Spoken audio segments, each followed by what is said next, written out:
Hello and welcome back to episode 2 of the Full Court Press podcast. Once again, I'm Connor Rourke here with my co-hosts Brendan Grubberg, Peter Alexandro, and Kieran Alexandro.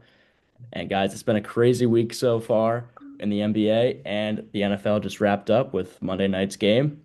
So how are we feeling about this weekend overall? Dude, I mean, Sunday night NBA games were amazing. Last night's NBA games were amazing. Football was great. But you know me, more of an NBA guy, so I've really been on that, and I've been loving it. Jokic has been awesome. Willie Green just got fired for the Pelicans. I want to talk about that because I'm kind of irate. I'm on Willie Green's side, and I have a lot of talking points on that. But yeah, I'm feeling good. I had a wonderful weekend. I ended it off watching some football. My Jaguars got a win. I loved it. But I actually got to see all three of you this weekend, which was nice. Oh, That was good. oh, I was about So to much say, fun. how did you see Roe? But I remember. Saw Connor twice. Yeah. Yeah, I had a great Yeah. weekend. I had a great weekend myself. I saw these two fellas, didn't see him. I saw him and him, which was, it was a pleasure. Had a club basketball game, missed a dunk, that was chill. Um, Hey man, you miss 100% of the shots you don't take. Um, And 100% the and dunks you do. Oh, and I bought, yeah, shut up. I made two dunks. I made two dunks last game. And I gave the best company in the world like $30 because it was Oh my on God. sale. I'm having a fun time with this. I'm trying to not let it get in the way of my academics, but my boy Ace Casablancas of the High Flyers AAU team, he's been hooping on the game. So yeah, I'm Did you keeping myself rebuild the busy. Wizards yet? Nah, not yet. I don't like doing those because you can't do it realistically. Like, I like rebuilds, don't get me wrong, but like, if I want to do my team, I want to do it like realistically, and there's just no way to do that in 2K. Like, Hmm. if you want to actually get a good team, you just have to do some BS. Like, if I just kept it how it is right now, which, we'll talk about that. Well, we won't, but like, point is, I'd have to blow up the team, and I don't want to do that. Real quick, Yeah. I want to say, Pete, you got a haircut, man. I saw you like 2 days ago. You got a I haircut. What the did. Oh. hell happened? I Uh, When did did. you get that haircut? Yeah. he I got it a Sunday morning, and funny enough, I was watching football with Connor and another one of our buddies on Sunday, and nothing the entire time I saw them Friday, and I had the long hair, and then I saw them Sunday, and so I'm walking out, and I say, neither of you said anything about my haircut, and that was the last thing I said, and I walked out. Listen, in my defense, I haven't seen this kid in months, and he comes You saw, home you Friday. saw So on I Friday. see him on Friday. I You commented about my hair Friday though. It looked Hey, he good, had them and wings. there It looks completely different. there were other factors that are involved for sure from Friday night that could have inhibited my realization. But We're I getting a load disagree. of this guy. but hey, I mean, I think we should just get started here right away because All right. we're in a press for time. Pete's leaving us pretty early, so. I think that it's good to start with the NFL and how that has shaped this weekend. And I want to say first that this year has been more unpredictable than any other league when it comes to any other year previously when it comes to being able to predict who's going to win games every week. Like the Chiefs and Broncos game, there was no way the Broncos should have won that game in my eyes. What they did? No, not at all. Yeah, Look at my no, the eyes. first Sorry. half, yeah, the first half was pretty abysmal to watch. I mean, it was a slugfest. Both teams got out. They didn't score in the first half. They only got field goals, and then the second half, the Broncos led up two, Chiefs led up one. And the Broncos offense, like they had good field position a couple times. Like they were near the red zone. They got in the red zone, and they just can't like convert on drives. And that's been their biggest problem this year. Just like the play calling has been pretty bad. Bo Nix can't like thrive in the big moments, and then J.K. Dobbins was out, and their rush game was terrible this past week. So they got lucky where the Chiefs like just couldn't convert as well this weekend. And their defense is always going to be elite every week. But yeah, the Broncos have really been disappointing, and like they're squeaking out wins, but when it gets playoff time, I don't see this team making any sort of push. But I'll talk about it after you guys talk. But I have a little take on the Chiefs that I think is pretty interesting. Excited to hear it. Yeah, I mean, I watched this game, and what really stood out to me, other than the fact that nobody liked scoring touchdowns, and that the flags were flying early on. I mean, that was crazy. Mhm. The number of penalties that were there, was Jaquan McMillan, who Yeah. I'll say it. I'm an NFL casual. I don't know many players, but I never heard of that guy before. And he had himself a game, man. I mean, he sacked Mahomes. He got that INT. Like, he just looked really good out there. And yeah, the defense has kind of been the backbone of the Broncos, Nick Bonito, those guys. So I just, defense has showed out. My glorious King Rashee Rice wasn't as good as I wanted him to be, in a fantasy perspective. But yeah, I thought it was really interesting. And are the Chiefs going to make the playoffs? I know we'll hit that later, but that's kind of what I thought coming out of this game. Now they're 5-5, different feeling from 6-4 as well. An in division game against the team that, if you win that game, sure, it's still hard, but it's within reach. You know, Broncos are 9-2, Chiefs 5-5. It's a lot harder now, if not impossible. Yeah, I can't say I watched this game. I'm just gonna be honest. I didn't watch much football on Sunday. I was busy with my club game and other aspects. I will offer my take on the Chiefs making the playoff situation. I think they're gonna sneak in regardless. Now, their upcoming schedule, and I mean, can we just get into that topic Yeah, now? Are we fine with absolutely. that? So their Yep. upcoming schedule is the Colts, who are, a good team this year, obviously. The Cowboys, who are no slouch. The Texans, who, if they've got CJ Stroud, they're not a bad team. The Chargers, same goes with them. Titans is a free win. Broncos again, that's tough, as we saw this weekend. And the Raiders is a free win. So you're looking at like two free guaranteed wins there. I know nothing is guaranteed. And then probably three more at least that I'd favor them in. So like although they stand at 5-5 right now and they don't have a bunch of pushover games to finish this season, it's kind of a easy, cop out take to make, but I would trust Patrick Mahomes. I would trust these guys to get it done. Um, there's not a ton of like competition in this wild card spot. Like you got the Bills who are 7-3, but every other wild card team right now, or I guess the Chargers are 7-4. They're not far out of the playoff picture right now. And I think they'll be fine. Well, the Yeah, biggest Chargers just got. thing, go ahead. Well, I just want to say the Chargers got rinsed by Pete's guys, so I give the Jaguars a little bit of credit Oh there. yeah. Yeah. The biggest thing about the AFC wildcard picture when it comes to Kansas City's chances of making it is they have lost to the Jaguars and the Chargers already and Bills. So they Hmm. need to Forgot about that. honestly win the rest of the games in the schedule. That's the biggest thing. They're not going to win a division. That's going to be impossible. The Broncos are not going to give up their 4.5 game lead that they have on them. So the AFC West will be owned and ran through by a new team for the first time in 9 years, by the Wow. way. That's 9 years Wow. straight, it crazy. was the Chiefs. Oh my God. Um, Crazy work. yeah, they've been dominating for a decade now. But I want to give my insight on if the Chiefs can pull it off and make the playoffs, which I believe they can, because as Grud read their schedule and as I look at it, they're the only game that I think that they can lose to would be the Colts and possibly the Cowboys, just because of how good the Cowboys offense is.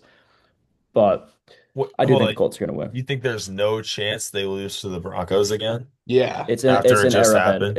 It's in Arrowhead. There's no way, especially in Week 17. There's no way.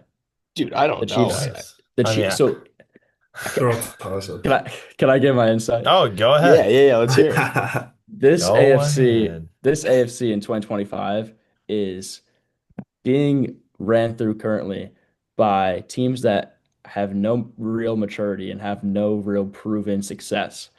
And Mahomes and the Kansas City Chiefs have been in the Super Bowl 4 times, I believe, maybe five. Mahomes, maybe five, I forget. Patrick If Mahomes. they can sneak into the playoffs, in my eyes, there's no way that one 5. of these teams is able 5. to beat them. Yeah, but Yeah. that's if they can squeak into the play. I don't know, dude. I mean, the Broncos like kind of shut them down they're 0-5 in one score games after last season being kind of dominant in those games. Like, is this a regression to the mean? I don't know, but it's just like the trend is against them. I don't think it's a pushover that the Broncos is just like, all right, yeah, no, they're good. They're going to be the Broncos. They just lost to the Broncos. Sure, it's not an Arrowhead, but still, Yeah. man. I'll I give elementary insight real quick. Even though the Broncos are 9-2 and the Chiefs are 5-5, the Chiefs have a better point differential right now.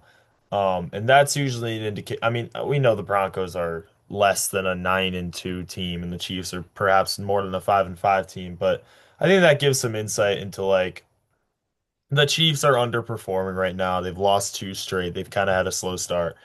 And yeah, I think they're going to be fine. The playoffs, that could be a different picture, but again, I still wouldn't go against them in the playoffs either, to be honest. Yeah, so my thing with the Chiefs is I think they at least need to go 5-2 in their last seven to have a chance Yeah. at all for the yeah, playoffs. I think they'll go 6-1, and I think they'll make the playoffs. And my take is if they make the playoffs, I think they're going to make it to the Super Bowl. yep, I agree. I think this AFC is too weak to give them like I other than them, I think the Colts and the Bills are the teams that are going to give them the most trouble. And I like I'll talk about the Bills later, but I think they have their fair share of problems. The Colts, I don't know if I trust Daniel Jones in the playoffs. So yeah, I think if the Chiefs make the playoffs, they're gonna be in the Super Bowl. That's 100% what I think. And I think that also the Chiefs this year have been losing some of their magic, and that's due to the play of Mahomes, truthfully. He hasn't been playing like this MVP GOAT status player that we know that he has been in the past. And I think that it comes down to the Chiefs organization. Their top three players on the payroll are Mahomes, Chris Jones, and Travis Kelce. Two of those players are truly showing this season that they're washed. Kelsey did last year too. Chris Jones was all pro, but Chris Jones has not been the same guy.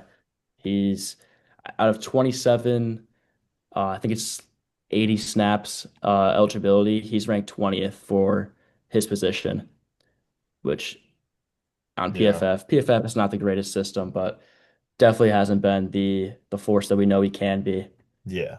That's enough of like a drop off to where like the noise that exists in PFF grades can kind of be ignored. Like if he's 20th out of 28 qualified players, like he's not first. You know what I mean? He might be 10th, he might Yeah, be 15th. He's not first. I But believe yeah, he was first last year. that's that's crazy, man. Things change in the NFL so fast. Like when you're not super diehard, when like you know all the different position groups and stuff, like that's why guys survive on name recognition so hard. Because a guy can go from like an No. all-pro corner in like 2022 to just like cut in 2025. Like CJ Gardner Johnson, for example. That dude's thriving off name recognition because he was good like 3 years ago, and now he can't get a spot on a team. And there's so many examples of that, like running backs, No. corners are definitely, I think corners and running backs, I would say fit that mold the most. But yeah, it's very confusing. Oh, most Yeah. definitely. Pete, I got a question for you, or I guess all you guys. You mentioned, what'd you say, the Bills and what was the other AFC team you mentioned? Bills and the The Colts. Colts. Dude, what's going on with this young guy over in New England? Are we just gonna ignore him? Are we saying that he's not a contender? The guys are 9-2, dude. I'm gonna have a little game later where I'm gonna ask you guys who I think your contenders are. I think the Pats are a good team. I think they're built well, but against like Josh Allen in the playoffs, against Mahomes in the playoffs, I'm gonna take Mahomes and Josh Allen over the Patriots every single time. I'll take Lamar over the Pats. Like I'll take a trusted quarterback. Lamar's not too trusted in the playoffs, but I'll take a trusted quarterback, a Him. trusted team over this. This would be May's first time in the playoffs. This would be the Patriots' first time in the playoffs in a couple of years. So, like, But I think they're a well-built team, but no. yeah, but Drake May already beat the Bills in the regular season with no touchdowns. I mean, that was like what do we do? I don't know. I think you got to put some respect on these They guys' names. they've only played Playoff once football, against each Cam. other. They still have another game later in the season. I think that game will be more indicative of what the playoffs can Yeah. show. I mean, they're the same insane games. It's late. I It's guess later in the later in the season, year. that's right. I think my take on the Patriots is yes, they've had like one of the easiest schedules literally of all time, like at least since they were able to start tracking that stuff. However, I will say on the inexperience front, every team is inexperienced until they actually do it. Like OKC was inexperienced this playoffs. Now they're not. Now they're championship pedigree. Like it takes one run to totally change that narrative. And I think it's kind of a I don't want to say lazy take, but it's like we gotta take these teams on face value. Sure, there's definitely an element to experience, and I would take like the 10-7 Chiefs over the 14-3 Pats in a playoff game. But the experience. Let's cool down on that a little. Massachusetts is rubbing off on you guys too much. You Bro, guys are I you guys got swear, Drake bro, May truthers in your ear too I much. hear it so much. We've gone soft. People think Drake May is the next coming of Jesus, and I gotta cool it down a little. I'm obviously not a Patriots fan. Like, I was talking to my friends from back home, none of which are Patriots fans. Um, and they said like everyone was like Jaden Daniels is so much better than Drake May. Like it's not even close. Drake May is like Sam Darnold level, which I don't know if they'd say that after this weekend.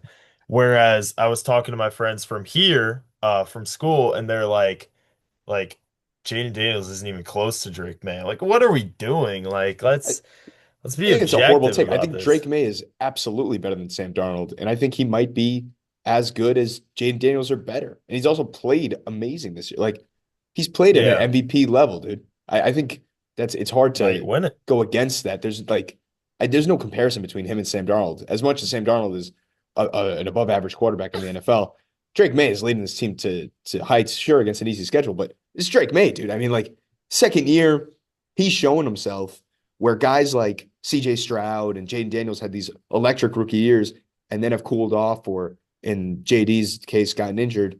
Like Drake May's here, man. He's doing stuff. I don't know. I don't like how little respect you guys are putting on the Patriots name, man. I can see them having a run.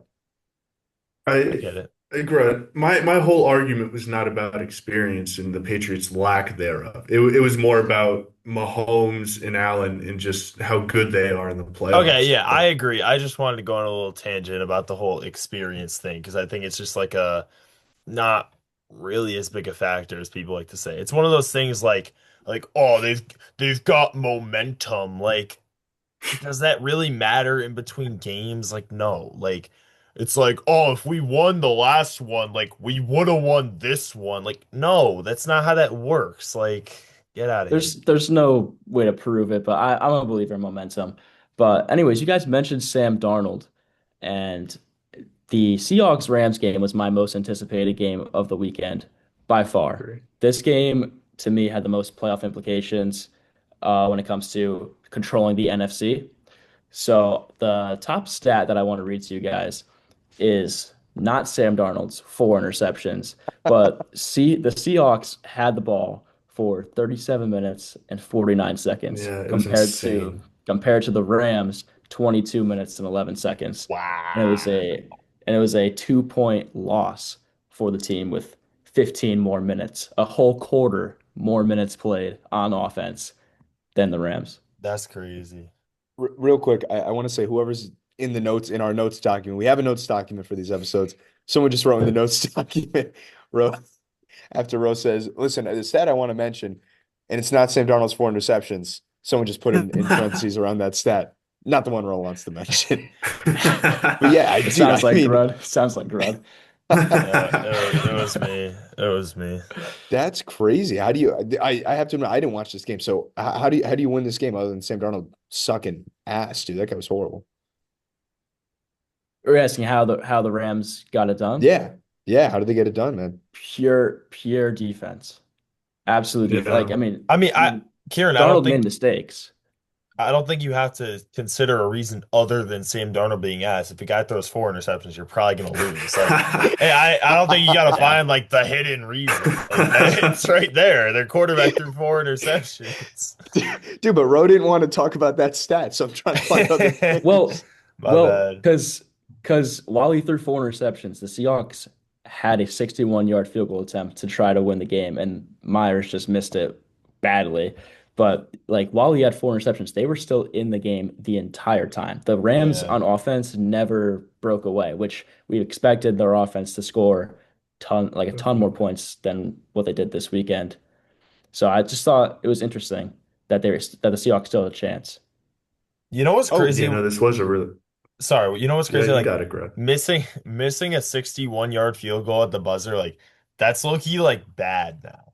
Like it seems like 60 yarders is just automatic now. It's like, oh, you missed a 61 yarders, like put the fries in the bag, bro. You're cut. Like it's talk to like Jake Bates and his miss in like the fucking Lions game. yeah, I mean like Yeah. I don't know. That kickers are crazy these days. Move on. No, you're right, Greg. Moving But on. yeah, this game, like Ro was saying, it was really surprising how stagnant the Rams offense was looking. Like Kyron had a great game. He's been rolling the last four games, and the offensive line just as a whole has been really good. Over the last four games, they've only allowed three sacks. So I think that's been indicative of Stafford's success. Obviously not this game. He was sacked zero times, but he didn't have a great game. But yeah, Kyron had a great game, but like Bro was saying, the defense has been absolutely elite. They in this game they had four interceptions, and I think the reason this defense doesn't get a lot of credit is because outside of the young guys they got in the trenches, they don't have a lot of big names, especially in the secondary. But so up front, they've been just as good as they've been better than they have been in the secondary. Puna Ford, I think, is the biggest addition that they've had this year. Absolutely. He's great in the run stopping game. And other than the Puna Ford, they have the young guys. They have Braden Fisk. They have Jared Verse, guys who get after the quarterback. So I think this is my team to win the Super Bowl right now. I Oh think that wow. they're my Super Bowl. My Super Bowl right now is I Chiefs was going to Rams, mention and I got that. the Rams winning. I love the Rams. I love their offense. I think this was a down game for their offense. They still pulled out the win. The defense is elite, and yeah, I really really like them. I don't want to discount the Seahawks. Like the fact that they were still in this game and Darnold threw four picks, that's absolutely insane. But yeah, I love these Rams, man. I love Matt Stafford. To bounce off And of I you, love Pete, Puka. to bounce Bouncing off you, off Pete, it. real quick. The to talk about the Rams' struggles offensively, only one player caught more Yeah, than one ball, and that was Puka. He caught seven for yeah, 75, I want to say, Yeah, seven for 7 for 75. 75. yeah. I was 75. Devontae Adams was targeted 8 times, caught one ball for 1 yard, and it was his The one one yarder. one thousandth career catch, touchdown, the second touchdown of the game, I believe. But yeah, the Stafford was trying to spread the wealth, but they couldn't click on offense on Sunday. And I'm also going to agree with you, Pete, that the Rams Chiefs is my exact Super Bowl prediction. And I think that the Rams are also going to win. And I think Stafford is going to win MVP and Super Bowl MVP. This is the 13th ranked defense and 8th ranked offense in the league currently. I love the Rams. I'm all in on them. Is that not Yeah. wait, 13 ranked offense and 8th ranked defense? Yeah. I feel like that's not that good. It's Not great, it's Greg. they're good. The Colts are better overall, but I don't trust the Colts as much as I trust. This is going back to your conversation before, Greg, about reliability on the playoffs and like experience. Yeah, I'm That not like saying Daniel Stafford's won. Jones. Yeah, Yeah, exactly. Yeah. I'll Stafford's won it take before. yeah, I mean if I were to go Super Bowl predictions right now, I'd probably go Rams over Bengals 23-20, I'd say. All right, get this guy out of this Sorry. guy out of the Uh, Zoom here. Oh Never my want to talk to him God. again. If I may just talk about Sam Darnold real quick. Strictly. Oh, please. Sam Darnold, the biggest reaction was, is Sam Darnold going to regress after this game? And my simple answer is that he's not. I think that Darnold in the regular season has been a very elite quarterback. I think he's going to be a Pro Bowler again this year, and I think he's earned that. And with the Seahawks, he has been exactly what they needed at the quarterback position post Russ to make the playoffs, or post Geno Smith, I'm sorry, to make the playoffs. And three of the four interceptions that Sam Darnold threw was when he was under pressure. So I want to take this back to last year in the playoffs when the Vikings lost to the Rams. He had gotten sacked 9 times and looked terrible in that game. So my biggest take on Sam Darnold is that when he's under pressure, his brain cannot think fast enough to get it done. And He's that's seeing that's like ghosts. like he's seeing ghosts. Yeah, he's seeing ghosts, literally. And that hasn't happened since 2019 when he was a Jet. But I don't think the Seahawks are going to make it far in the playoffs because of that reason. I love Sam Darnold as a quarterback, but he needs to figure out how to play well in these big games and not make the mistakes that he makes consistently. I think it's a really good take, and I agree. I think you saw that in the playoff game last year, where they you find that weakness, and even in the Detroit game at the end of the regular season, they found the weakness with Sam Darnold, and you exploit it. Yeah, man, he sees ghosts under pressure. He's skittish, right? He's going to make mistakes, and I hate to say it, you saw it with Jared Goff this last game, and that's why, as much as I love my Lions, I don't have them making the Super Bowl. I like what you guys are saying about the Rams. But yeah, quarterbacks that are skittish under pressure, that can't handle the pressure, teams recognize that. And in the playoff setting, in a one-game setting where that can be exploited, that like those teams are more often than not going to win, the teams on defense that are pressuring. So yeah, I completely agree. As much as the Seahawks have a wonderful, like well-oiled machine on offense and defense, with one of the best receivers in the league, if not the best, with one great running back in K9, and then Zach Charbonnet is there too, with a great running game. Like this is, and a great defense as well. This is a team that should go far, and Sam Darnold has taken them well in the regular season. But yeah, come playoff time, they're gonna get exploited. Speaking of elite defenses, the Philadelphia Eagles, unfortunately for Kieran, defensively dismantled the Lions offense. Vic Dude, Fangio's group really is coming into that Super Bowl caliber defense that they were at last year. And I think it's beautiful. I like Philly's defense a lot. yeah, man. I guess I'll speak on this from the Lions perspective because yeah, I mean the defense was phenomenal. I thought the Lions defense played pretty damn well as well. I thought Meek played well. I thought Rocky Sin had a good game. Um, yeah, man. I mean, I don't know. I think the big takeaway from this game is people coming after Dan Campbell for going on it so many damn fourth downs, right? Like he went on it and what was it, 5, 6 fourth downs in the game, that were all manageable, that were all the Dan Campbell play style, all the Lions play style. Let's do it. People are coming after Jake Bates for missing the extra point. But it's windy as hell, and That was that's another Williams' reason. fault for Yeah, humping it's the JMO's fault for humping goalpost. the thing. So yeah, it moves him back 15 yards, but still, Jake Bates misses the extra point. And I think that, along with Dan Campbell's reputation for going for it, led to them not kicking field goal or not attempting field goals on a couple of those fourth downs that they might have otherwise if the wind wasn't a huge factor, if Jake Bates hadn't missed one of the extra point earlier in the game. Because this defense, Vic Fangio's defense and the Eagles' defense was killing us. I mean, Jared Goff was not, he looked horrible, man. I mean, the One of run the game worst couldn't games of get his going. career. Yeah, dude, it was like abysmal to watch. I was pissed. The run game could not get going. They could not get it consistently on the ground.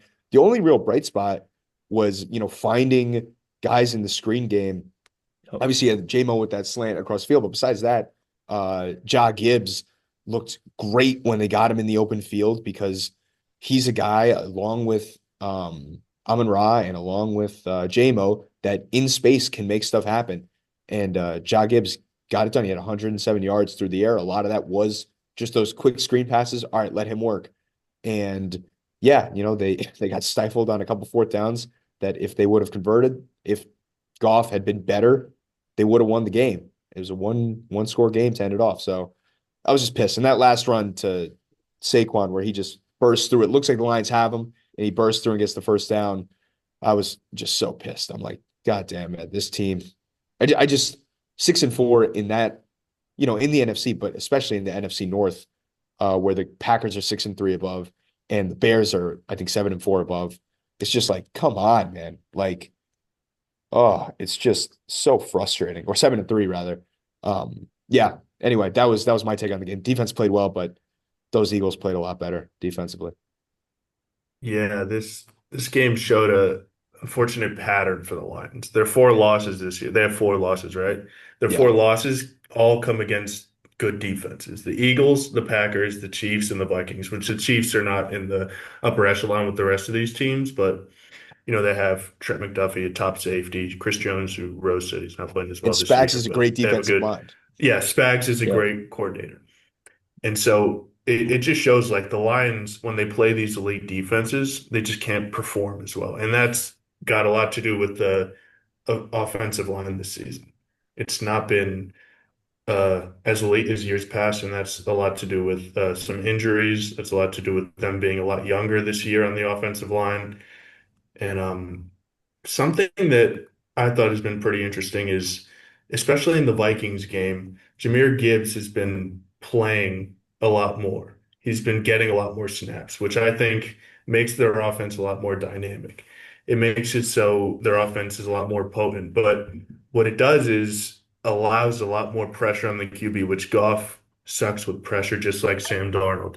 In that Vikings game, Gibbs allowed 7 pressures on 18 pass blocking snaps, Oh my which was the God. most since 2018.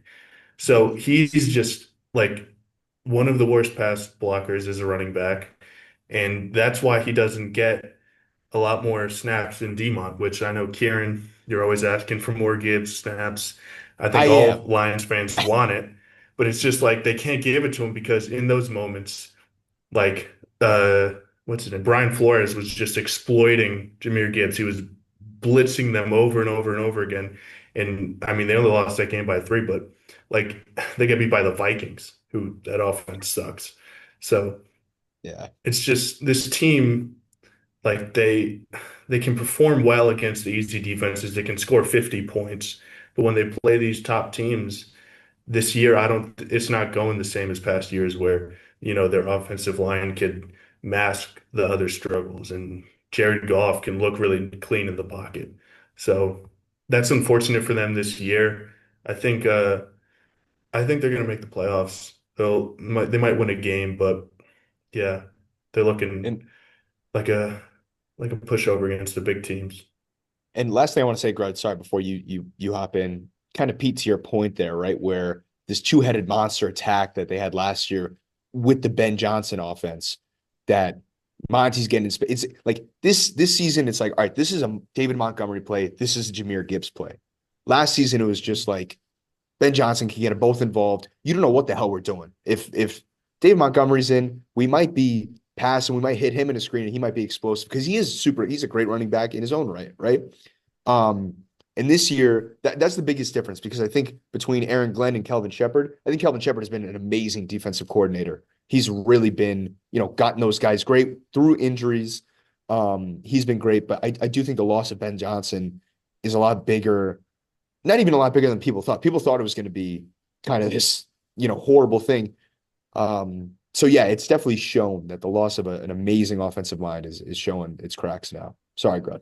Now you got it, brother. All good. The only thing I want to say before we move on, um, is running back blocking is probably the most like under talked about skill, or misunderstood skill by the casual NFL fan. Like, I don't think anyone would think about running back blocking. Or okay, obviously not anyone, but many casual fans, they wouldn't think about that as a reason why someone's not playing. I hadn't really heard that until like pretty recently, like, oh, that's a reason that like running backs really just don't play. Like Travion Henderson, for example. Yeah. It's like, why isn't he playing over Ramondre Stevenson, who fumbles every other game? Well, I guess Ramondre's a really good blocker. And me and Pete were passionate about Travion Henderson. I've got him in a redraft league that doesn't really matter. Like, I suck, so it doesn't matter. But Pete has him in Dynasty. He could really use that extra help right now. So we're hoping that Vrabel comes to his senses and plays that man. But yeah, I guess we'll touch on the Bills Bucks game briefly before moving on to some fun games before our friend has to leave. Does that sound good? Absolutely. Sounds great. Yeah. So this game, I was watching it in Jake's Wayback Burgers. I went there after my game and it was on the TV there. And yeah, it seems just like a classic Josh Allen game. Six total touchdowns, three passing, Classic, three rushing. classic. A monster fantasy performance. But he had some blemishes. I believe he had two interceptions. On a 2-point conversion toward the end of the game, he like sailed the ball over his guy who was wide open by like 5 yards. So yeah, what were your guys' thoughts on this? I didn't catch this whole game, but yeah, just go ahead real quick. Yeah, I mean, Josh Allen was, besides the interceptions, was sensational. He, I think he broke the most all-time games with three passing touchdowns, two rushing touchdowns as a quarterback. That's a cool fact that came out of this game. Um, but to talk about the Bucks a little bit, they averaged 5.2 yards per carry. And this is without Bucky Irving, too. Yep. So I think that shows the weakness that the Bills have, and that's stopping the run. They're one of the worst teams in the league at stopping the run, and they were they were exploited by Sean Tucker. And Sean Tucker also, who is not a receiving back, had the best receiving game of his career with, I want to say, 34 yards in that touchdown. Super Mhm. long touchdown. Yep. Um, but I do think that the Bucks are going to be fine. This is my take on the Bucks. I think that this loss truly is not concerning for their chances to make the playoffs. The NFC South is still a joke. The Panthers are 6-5, but they're not a serious contender to win the division. My thing with the Bucks is they need to find their identity back. In the beginning of the season, you thought it was like Baker was changing everything in Tampa Bay. He was, kind of being the hero that they needed to get back to the glory land that Tom Brady uh, brought them to. But it's just kind of gotten away from them a little bit recently. And I want to say they've lost three out of their last four and to good teams. They've lost to good teams. But if they want to be serious in the NFC, if they want to make some real noise, they need to find who they truly are.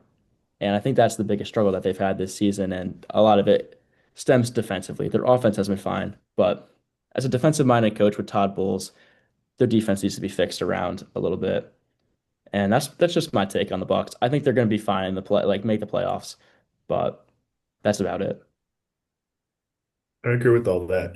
For the just you talked about the run defense, and I mean we saw last week with Devon Achane, just he had the two big runs against them, and he was just absolutely destroying them.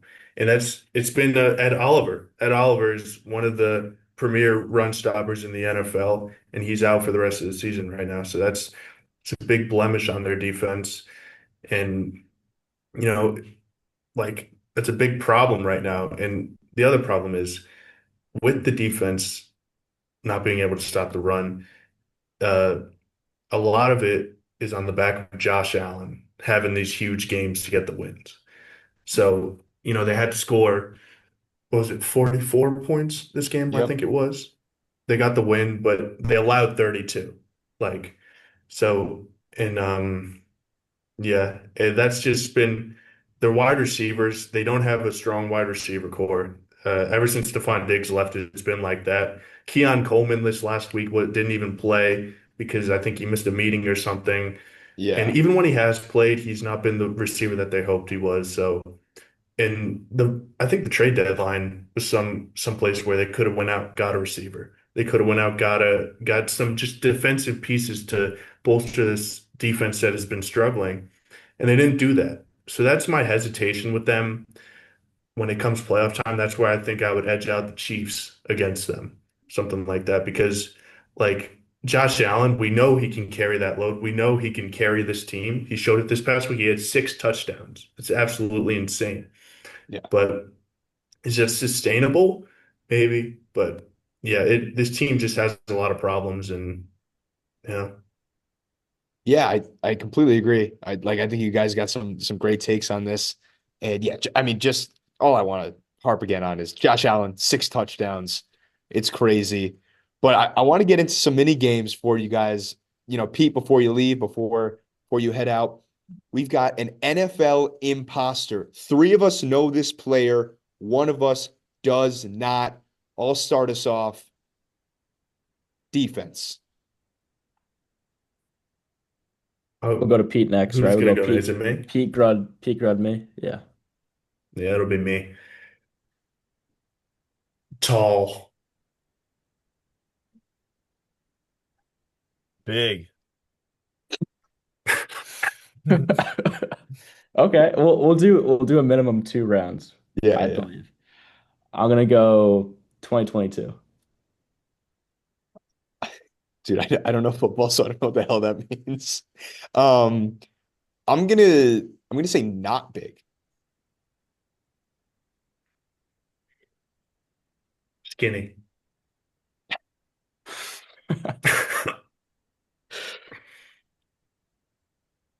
Defensive back. He he caught himself there. He got himself there. He He's definitely picking saved up. He's himself. picking Because up. Grud, I don't know, man. All right, Ro, what do you got? I'm going AFC North. Um, What are these two words What that do you are AFC thrown mean? out North. here? That's his division. These are one words. One word. Uh, African American.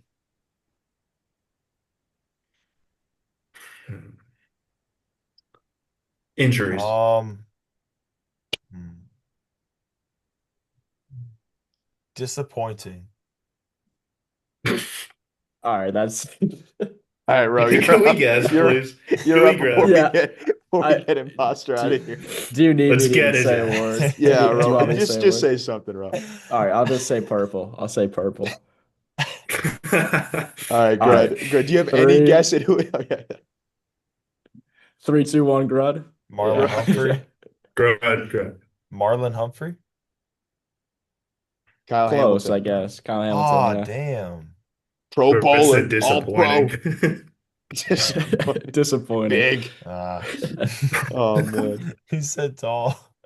Oh man. All right, Pete, you want to bring us into this next one? Sure, yeah, I'll go. No, like say, imposter. What? You got Round to say two. round NFL Oh, imposter round two. That's next. NFL NFL imposter, round two. imposter. Let's go. Gret stole it from me. So I'll start it off. Um, horns. Am I up? Yeah. Yeah. Um, Got to figure s- this order out, man. single digit number. Horns was confusing. I'm gonna go wings. NFC. I'm pretty sure. I hope. Yeah. Yes. Um, I hear that. I hear that. McConaughey. What? I, I don't know what that means. And then when Um, Ro doesn't know what it means, I mean, uh, sex. I knew What? someone was gonna go there. Um, I'll go running back. I'm gonna go deviant. I don't know what the hell that means. Yeah, Um, that was a weird word. Sorry. whatever the hell that means, I just dude. don't know what it means. Oh my God. Mustard. Uh, Monster. held back. I'm going big trade with me and Kieran in 2024 Dynasty. Oh my God. This is ridiculous. All right, that was 3 rounds. That was 3 rounds. Do we want to go again? I didn't No, say I'm anything on going. the I'm last going round. I Kieran. I'm going Kieran I Kieran. didn't say I anything on the last round. Wait, I didn't get to say oh anything yet. oh wait, yeah, you Oh, didn't go. oh, Yeah. excuse Yeah, me. Excuse me, excuse I me. mean, Oh, excuse who me. is it? Yeah, I mean, I'm gonna say elite. All right, Pete, what was horns round one? Yeah, what does that mean, dude? He was a longhorn, you idiot. Oh, Oh, McConaughey is a big Texas fan. I would okay. I was saying deviant because he's in the JID Skate Town video and he's doing some deviant shit in there. Oh, all yo, right. I Wait, knew wait, wait. that. Okay, hold on. I What knew else did that. you say, Kieran? I said NFC, I said deviant, and then I said elite. Okay. Kieran heard horn and immediately knew it. It's Kieran. That's not, dude. Horn could be anything, and then Rose said Horn. wings. Wings, Bro wings didn't. could be the Eagles. All Wings right. could easily be the. Oh, I No, guess they're no, no, no, NFC no, too. no, no, no, Oh, no. wait, they're NFC too. Wings Horn. is Falcons. Horn was absolutely not anything Kieran picked up on. There's no way. Like, what does horn mean? You mean like Texas? Exactly. Pete, What is it? because You I think know it's who Grutt again? Bijan is, brother. No, I think it's you. Don't like you're That's pointing the finger. ridiculous. Everyone's Yeah, like look you, at bro. Kieran. No, look how mad he is. He's mad I found him out. It's Kieran. Thank I think you, it's Pete, man. Brendan. You think it's Kieran? No, me and Dude, Brendan. Dude, yeah, I think it's Pete, bro. Bro, because like all right. Wait, wait, wait. horn. Okay, You said deviant. No, you wait. You said I said NFC, NFC. I said deviant. deviant, and elite. Yes, But I think my last hint gave it away for you that you knew who he was. dude. I Again, said have you? mustard. Oh, you did say mustard. What does mustard mean? I Dijon liked. Mustard. Dijon. Oh, I guess.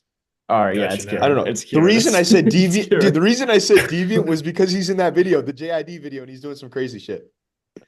Yeah, we've all seen that music video. What's he I've showing? this is a niche That's poll. my favorite video, by the way. Who said Hundo. sex? Someone said sex. Like, No, there's that no was way. good Red, because What? his nickname, you Michael know what you call Penix. him, Oh, Blowjob yeah, yeah. Robinson. Oh, that's true. Oh, Let's okay. Yeah, not say that's that on that's air. niche, bro. I thought he meant it because of Michael Penix. Yeah, Oh, I mean, wait. Why would you think it's Michael Penix? yeah, Because he's No. your dude. I think teammate. it's Pete, bro. No, it's Kieran. Yeah, wait, It's we already Kieran. said it's Kieran. Oh Yeah, wait, are we it's counting Kieran. down? No, All because right, Pete went first and Horns like counts. Yeah. all right. Wait, are we counting Three, down? two, Thank one. you. Kieran. Pete. Kieran. Kieran. Yeah, it was me. Well, Dude, Well, he's not doing any deviant shit. I heard sex and I said deviant, like sexual. Like this just I'm like, all right, that's what that's gotta mean. All right. Hey, you almost Grud, got it. let's get Yeah, these Grud, you start NBA now. imposters done quickly. Grud, you want to start us off for this next one? I sure will. NBA Ju imposter. NBA imposter. Round one. Jumbo. East. Texas. pick and roll. Um,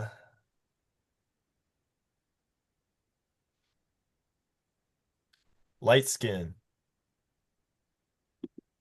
High draft pick. Hooper. Oklahoma. Hooper? Yeah, dude, he's a hooper. He's one of the best in the It's a game. good one. It's a good one. Um, Wait, what did you just say, Pete? I Oklahoma. said Oklahoma. Oklahoma. That reminds me of Um, the Oklahoma drill that we hear Monday and Wednesdays. 4 to 5 p.m. on Full Court Press on link in the bio. Worcester's only alternative source.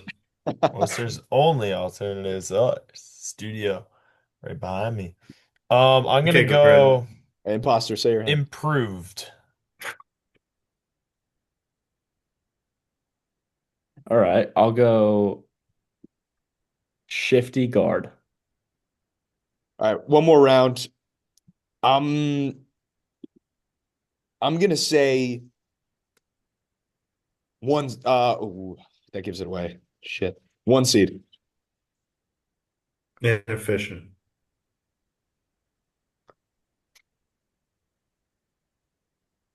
Is it me? Yeah, Yeah. 67. bro. All right, bro. Oh, I see.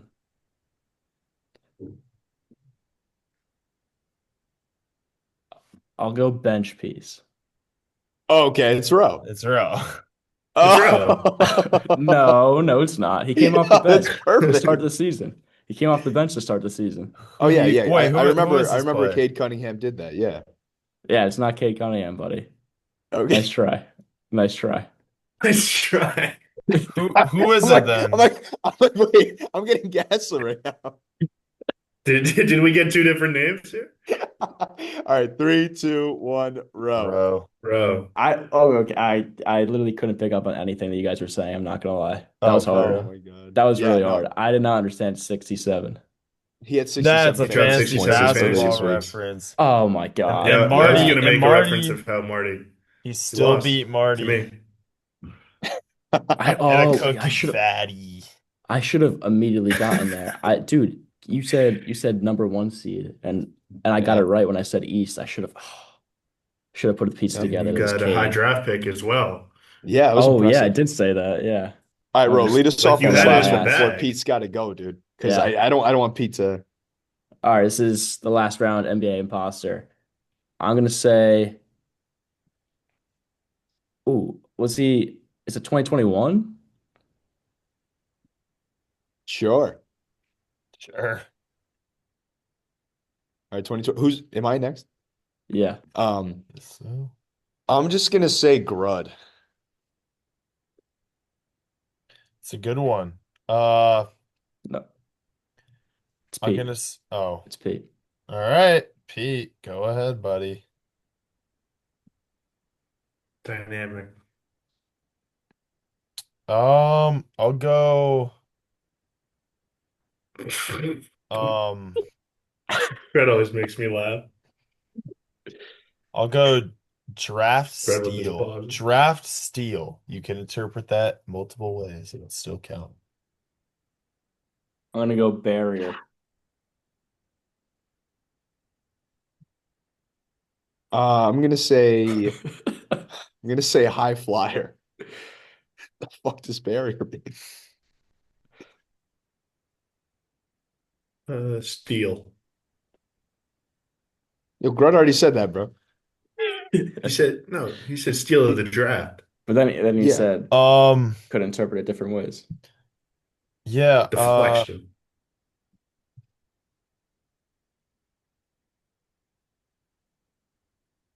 all-star? Potentially. I Bro. think the person knows who the guy is right now. It's either Pete or it's you. Give us one more round, bro. Let's do one more round because I want to see what you and Pete say. All right. Duke. That would have been mine. I'm Damn it. I swear. I Um, swear. I'm gonna say most improved candidate. It's a boring answer. It's a boring Nah, answer. dude, he's a most improved candidate. That, Like last it's a year. he was. sellout answer. I think most people are. Shout out Most Improved Podcast. Mm. Pete, who you got? TED What you got, podcast, Pete? What's yeah. your clue, buddy? What I got for you. I'm gonna say triple double. I'll go with positional size. All right. All I right, do you want think to do another round? I think no, I think we got to No, vote I- after this one. I think I it's think either Greg you or knows Pete, it. dude. I I think think it's one Pete. of- It's Pete. It's Okay. Pete. I think I it's think it's Gr- I thought Ro, Roe I think thought it's it was Grud. I thought Roe thought it was Dyson I- Daniels. And then I Oh, thought that Pete thought was it was Dyson true. Daniels. Yeah, no, Ro no. thought it was Dyson. He But I said think- he heard no. barrier thief. But then Pete, you said something. You He said What did I steal, say? Oh, but which I makes know. but steals count. That's ridiculous. Like that's something you would say about Dyson Rose Daniels. said. that's what I'm saying. That's what you would say about Dyson Like Daniels. Jalen I think Johnson Pete But can't Rose said- said steal, great but- barrier thief. He said No, he said barrier like he said barrier. He I said just barrier. Bro, look But at I is just Roe. said Roe barrier. is Look Roe at him. tapped Look into at his NBA smile. enough to know the nickname Great Barrier Thief? Like I'm not Yo, sure. that's like the first thing you see on Instagram when he gets to steal. Oh, I the great guess. barrier thief is back at it again. True. And Ro probably likes it. Grud, who So, do you think? He Who do was you on a have? Friday beers post one time. That's how he knows him. Good. Um, I'll follow you. Whoever you vote, I'm voting for. But I'll I go. All right, can I defend myself real quick? I really think it's yeah. Rowe. I totally thought that, or like I said the wrong.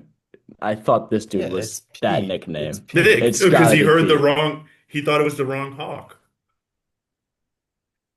Dude. No, no. I know the player. I Barrier. 100% know Yeah, the you're player. not fooling me, buddy. But Barrier. Well, because Grud, I Ridiculous. feel like Pete would know if I said Grud and you said steal of the draft. Pete knows how like what you think of this player. He should. That's what I'm saying. You're well, high on him in so fantasy. That's true. so Pete, I think it's you for sure because it's not me. So Pete, I said I I said think it's you for sure because it's not me. Like, let's see, I I can do said this all day. I said Duke, and you said that was gonna be my next thing. Did Oh my did God. Did Dyson It's Daniels it's go to the Duke? it's the third round. It's the third round. Did Dyson Daniels go to Duke? Yeah, you caught on. You caught on, buddy. Dude, I The wonder player if that I Avi would have have given went to us Duke. everyone as an imposter, in which case it'd be Pete. Everyone knows who it is. That's the thing. And I mean, the first real I do. blunder. I do know Let's who think it of is. what did they say at the start? What did Pete and Roe each say? I can't even I remember. said I dynamic. said He's a I said dynamic player. I said 2021 because that was the year he was drafted. Dynamic is so generic, bro. That could What? count That is that could generic. Oh, count for are you anyone. kidding Nah, me? it's Pete. It's Pete. It's Pete. That's ridiculous. It's row guys. Dynamic. I'm telling you, taking the L. Jalen All right. Johnson was in the 2021 draft. Dyson Daniels. I Who just was wanted it? this is the last thing. Dyson Daniels was 22 draft, man. I think you're right. That's what Did All Dyson right. Daniels go to Duke? barrier. No, he went to No, Dyson Daniels NBA G overseas. League Us Ignite. Yeah. Okay. All right, ready? Three, two, ridiculous. one, Pete. Oh, Pete. Connor. Okay, it was me. It was Pete. Barry. Avi Why'd you made say everyone an barrier? imposter. I don't understand why you said I dead barrier. ass got the nicknames confused. Oh my I God, dude. thought, yeah, that's on me. That one's on me, He Oh, should boys. get he should have gotten voted out just for that, dude. That's fair. I should have. yeah, I That's got fair. tipped off of that. Okay, to I be can't fair, believe I didn't think of Jalen Johnson after you I said think Grud. I think our lovely friend who put this together, I think he gave each of us a round of the imposters. Yeah, So, Oh we'll require that yeah. he like doesn't do that next time. I was thinking like if I wasn't assuming that, I actually would have considered Row. But I had in the back of my mind the whole time, I was like, it's got to be Pete. I thought maybe he throws a curveball. Oh my God. How Oh many my All fantasy right. God. points? 26.75. 26.7. So Pete, I know you got to go. I had a segment that I wanted just, it was mostly for you based on our childhood, but it'll have to wait till next week because Is you it got your quick? meeting. Which It's initials. jersey is No, in it's the it's it's Kieran's pretty long. house? Um, Okay. it's not going to be something that you could do now, sadly. I'll do it next But week. yeah, we'll do it next week. Yeah. Next week in person In Yeah. person, huh? I'm With a excited. twist. with a what is? Oh Well, man, we're gonna be in person. That's the twist. That's the that's the twist. twist. I love Okay. it. All All right, right, Pete. well, Pete, have a wonderful meeting, my friend. We'll Yeah. miss you. We will. Yeah, I'm gonna miss you we guys need too. the I had a fourth great voice on the show. pod. Oh yeah, Absolutely. Yeah. all right. Ridiculous Pete. barrier. You guys have a good podcast. Have a good, Jokic bro. for Have a good. MVP. Go Love you, Knicks. Pete. Bye-bye. Deuces, Pete. Uh, He's All right. gone. He's gone. Wow. And Wow. guys, I noticed that we kind of were slow with the football stuff. I really want to say this one more thing, if you guys don't mind. oh my Uh-huh. gosh, please.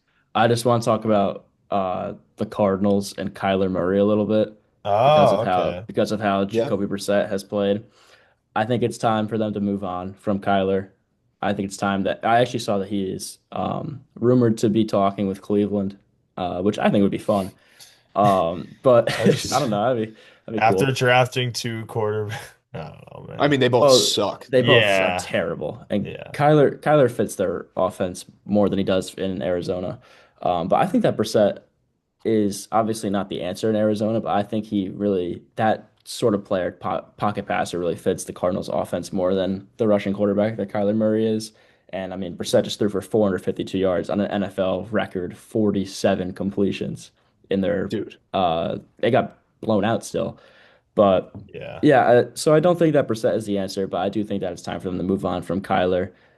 And I think that if a guy like Sam Darnold, like we mentioned earlier, or Drake May would thrive in Arizona. Obviously, they're both not leaving their teams, but that's just my take on what the Cardinals have been doing so far.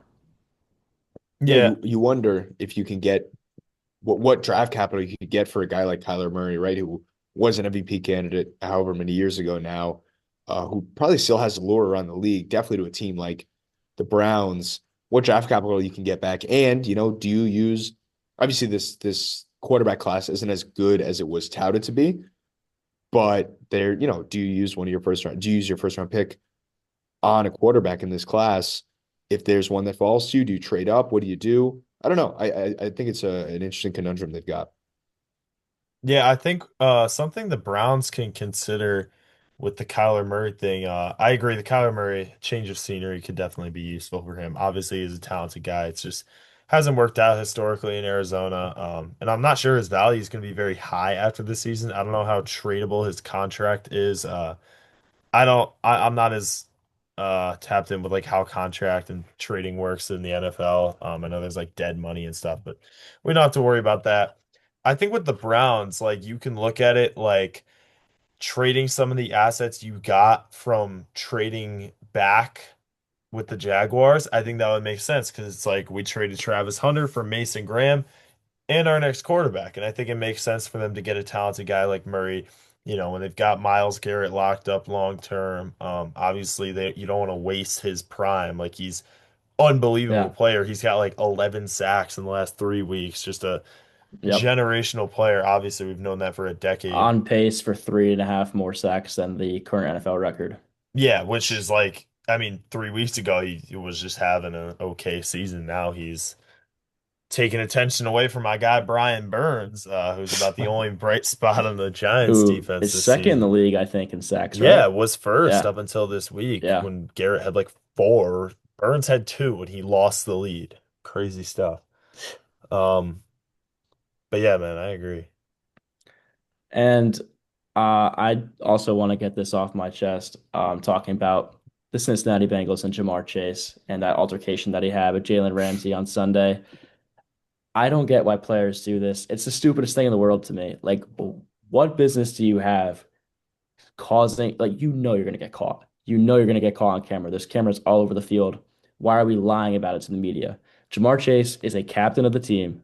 And while it's been a tough and emotional season for Cincy, as the leader of the team, as the captain, he needs to be mature and stop lying to the media because I think that that is just blasphemous behavior from a dude that we pay a shit ton of money to perform, and now he's suspended a game. He, it's so frustrating. It's incredibly frustrating. Like we had a chance to still sneak into the playoffs, and now it's busted. Now it's just not going to happen. And Chase, I think he's got to look himself in the mirror and just take accountability for his actions because it just can't happen. And I'm sick of it happening. It happened with Jalen Carter in week one. Like players should not feel the need to do any of that. It's not right for the game. Yeah. But that was my rant on that. I think we can transition to talking about this week in the NBA.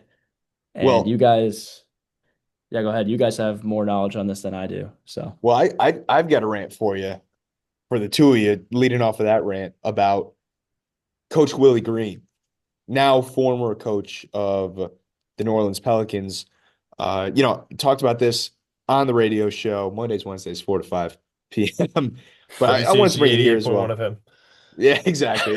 It's linked here. But I wanted to talk about the Willie Green firing and how I think it's just a travesty on just the Pelicans in general. It just shows how dysfunctional they are as an organization, how bad Joe Dumars is as GM, how poorly built this team has been, the injuries piling up.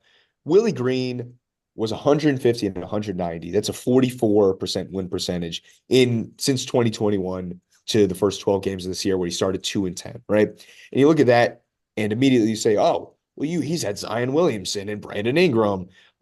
He's had DeJounte Murray. He's had these players that are star talents when they're on the court. But the issue is they've never been on the damn court. Zion Williamson played 39%, not even 40% of games That's in the Willie Green era. crazy. That's 134 out of the insane. 340 possible games. Like Yeah. that is ridiculous. That's your best player. He hasn't played 40% of games. So, and despite that, Willie Green still had a 44% win percentage. Like that's like it's so frustrating when the coach is the first guy to be blamed. And I understand it, right? In certain situations, for the Knicks, for example, right? Tom Thibodeau brings them to these conference finals. Even then, I was not a fan of the Tibbs firing. I think Mike Brown has done a great job. Sure, maybe Tibbs, that was the max he could bring them to, right? But this is different, man. He hasn't had players. So that's one name, right? Let's get into Brandon Ingram. Brandon Ingram played barely 50% of games when he was a Pelican under Willie Green. Barely 50% of games. Like, what are we doing? That's the second best player Willie Green has coached. That's two players there that combined have played like 42% of games, and we're blaming Willie Green for not putting a good product, like for not being able to coach a good product. Yeah, dude, the two best players he's had haven't been able to play. And hey, how about this? The guy that we traded all these picks for, some great guard who had an amazing season with the Spurs, then went to the Hawks, didn't work out in the Hawks. We're going to trade these picks for him, bring him over. He's played 33% of his possible games. DeJounte Murray, 31 out of the 94 possible games under To be, Willie Green. to be fair, he did like tear his Achilles. It's not like Zion where it's like a bunch of But recurring but injuries. still, he's been Yeah, injured. okay, okay, Yeah. yes, yes, yes, It's Yeah. just the fact that Willie Green is getting canned for this. I don't care if it's a lingering injury. I don't care if it's Willie Green gets fired because they can't win because the team sucks outside of Zion Williamson. And like, yes, Trey Murphy is a great player, should be a Nick. I wish he was. Nick should have drafted him. They should have drafted Alperen Şengün. That's a different rant. But Trey Murphy's great. You trade CJ McCollum, who, by the way, you trade your first round pick this year for Derek Queen. Like, it makes no sense because and then you trade CJ McCollum for Jordan Poole, and Jordan Poole is a much worse player than CJ McCollum. It's just like Joe Dumars sucks, man. I think he's a horrible GM. You saw he was good back at, in the early 2000s with the Pistons, and then you saw it crumble down and he got fired. It should happen again. Yes, sure, Willie Green starts 2-10. They have to win this year because they don't have their fucking pick. But get rid of Joe Dumars too, because Willie Green does not deserve the flack. The guy has had injuries upon injuries upon injuries. James Borrego is the interim head coach. My notes on this team sucks. And it sucks because they should be a fun team to watch. Zion, when he's on the court, is amazing. DeJounte Murray was one of my favorite players when he was on the Spurs. And I think Willie Green is a good coach. I think he'll get another shot somewhere else. But come on, man. Like, it just aggravates me that he's getting blamed for this and he's the scapegoat. Joe Dumore's got to And go, man. and if I may add to the Willie Green defense, the Pelicans' healthiest season under him, they had a franchise record with 49 wins, which I think is Exactly. is a testament to how his coaching was not the issue in New Orleans. It's the upper management and the roster construction. yeah, Absolutely. yeah. I was gonna add the 2023-24 season. You saw a mostly healthy Zion year, a mostly healthy Brandon Ingram year, CJ McCollum, Herb Jones, Trey Murphy, those core guys. Um, J Val at the center spot, a solid team, and they win one short of 50 games. They got swept by the Thunder first round, but surprise, surprise, Zion Williamson got hurt in the play-in game that year. I believe he had like a 40 ball going against the Lakers, gets hurt and can't play in the playoffs. So yeah, it's unfortunate to see the Pelicans suffer this fate because I was always a big fan of them. Like I believe it was yeah, so the 2022 season, they sneak into the playoffs. They were ninth in the West in the regular season, 36 wins. They get in by way of the play-in, and they take the Suns, who, okay, the Suns proved to be a bit fraudulent, but the Suns were the one seed. They take them to six Yeah. games without Zion Williamson. Yeah. They were a fun, Jose scrappy Alvarado team. coming out party. Yeah, the Jose Yeah. Alvarado party. I mean, they were a fun young team. They had these undrafted or late round guys like Jose Alvarado, Herb Jones, Trey Murphy looked like a steal of the draft. Brandon Ingram always been a solid player, whether you like him or don't. And yeah, it's just unfortunate to see the team go this direction. And while the Derek Queen trade is idiotic from just a pure value perspective, he does look good. Derek Queen does look like a good player, and I think if you ignore, it's hard to ignore, but if you ignore the assets they gave up to get him, um, he's something to be excited about, I guess, as well as Jeremiah Fears, who's doing pretty good in his rookie season as well. Yeah, I think if they just totally tear it down, they're obviously already not a good team. I think if they can get whatever they can for Zion, get whatever they can for, maybe even think about trading Trey Murphy. I know he's young, but I don't really see him like, I think they can cash in on him now and just try and totally restart, just cut their losses. And although Willie Green didn't deserve to be fired, I think that move is kind of symbolic of the direction they're taking. Like they're cutting their losses and they're starting over. Helps that they don't have a first round pick this year. I'm sorry for the Pelicans fans. Yeah, I just yeah. Last thing I want to say about this, I don't know if Joe Dumars' ego is going to allow him to do that after a trade like that. Mm. I don't know. I can't imagine him being like, "Oh yeah, man, we're going to trade away our best players." Like I'm, I don't know. I don't see it, but moving on, man. I can't do it anymore. It's frustrating as a fan of I like the Pelicans broadcasters, so I like watching Pelicans games. So it just sucks where it's like, man, this team is so mismanaged. It'll be fun to see James Borrego out there as a coach because you saw with Chauncey Billups getting fired. Tiago Splitter comes in and makes them this Oh, fun, frisky love team. Tiago They've Splitter. got some great win. They're the only Thunder loss so far. And Borrego was in the hunt for the Knicks head coaching spot. So it's fun to see, oh, what could have been. Granted, albeit with a roster that's got like 3, 4 good players, good, solid players, but they don't have the star because, God forbid, their star players play basketball games. Um, Yeah. Yeah. but speaking of, those injured star players, I wanted to talk about the top three in the East, or sorry, top four in the East. And no one expected, I think, at least, beginning the season for the number one seed in the East through about 20% of the season to be the 12-2 Pistons. Number three to be the 9-5 Raptors with former Pelican Brandon Ingram.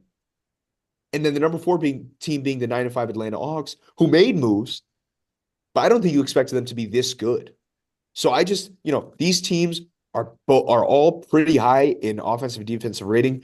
Each of them has, great defensive ratings. Pistons boast the number 2 in the league. Hawks are number 6, and Raptors are top 10 in defensive rating, but also number 8 in offensive rating. They're the best out of the three. Hawks are bottom half of the league, and Pistons are number 13 in offensive rating. So these are, the Raptors specifically have really surprised me so far. They've got the big wings. IQ's out there. Jakob Pertl is out there. It's a fun team. And them being 9-5 with a good offense, good defense, it's hard for me to see them sustaining it. But I think it's a very fun surprise. Yeah, I think the main thing you look at when you're coming into this season in the Eastern Conference specifically is this could really be anyone's game. And people had their reservations on who they thought would take over the conference.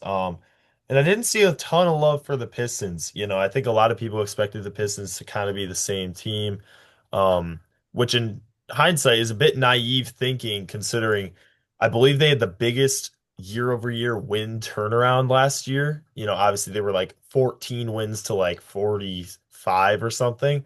So it's a bit naive to think, oh, they're just gonna stop that improvement right there and be the same team. Like this is obviously a super young, rapidly improving team. Jalen Duren looks like an all-star. That'll be something we'll talk about probably to wrap up.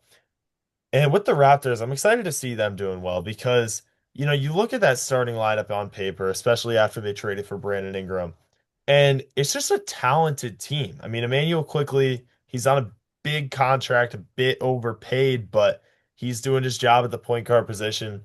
You got like positionless 2 through 4 with Scotty Barnes, RJ Barrett, and Brandon Ingram, all guys who are going to put up the same like 20 points, 5 rebounds, 5 assists, like playmaking by committee team. And Jakob Pertl at the center spot, who I believe hasn't been very good this season, but you also got Colin Murray Boyles coming in for spot minutes. He was their lottery Yes. pick this year. And he was kind of a pro-ready guy just because of his defensive prowess. And yeah, I think the Raptors look good. For the Hawks, questions about Trae Young coming up. They're doing very well without him since he got hurt. And especially defensively. yeah, I mean that's the clear gain you get when Trae Young's out of the lineup. And I think the viability of a Trae Young led team, the heliocentric offense with Trae Young, it's coming into question with Jalen Johnson balling out with the team doing so well. They've got a ton of guys both in their prime and young. And I think with Trae as an unrestricted free agent, we might see him move on this offseason, if Yeah, anyone's I got any cap 100% agree space. with you guys. 100% agree with you guys. The Raptors have been honestly to me the biggest surprise. I last week even they weren't at the point where they are now, and No, the they've and like gain moved the it up. respect that they deserve. So definitely my biggest surprise. Yeah, and I just want to go back to the Trae Young point you made, Grud. I think it's a really good point. He's not, coming out of college, you're like, oh, is this Steph Curry? You know what I'm saying? Like, is this a guy that can emulate what Steph Curry's doing with the shooting? And Trae Young is an amazing shooter. But what's different between him and Steph is the fact that Steph does a lot of his shooting and a lot of his damage off the ball. Yep. His gravity as an NBA player is a lot different than Trae Young's, right? Trae Young is a huge on-ball presence. He needs the ball in his hand.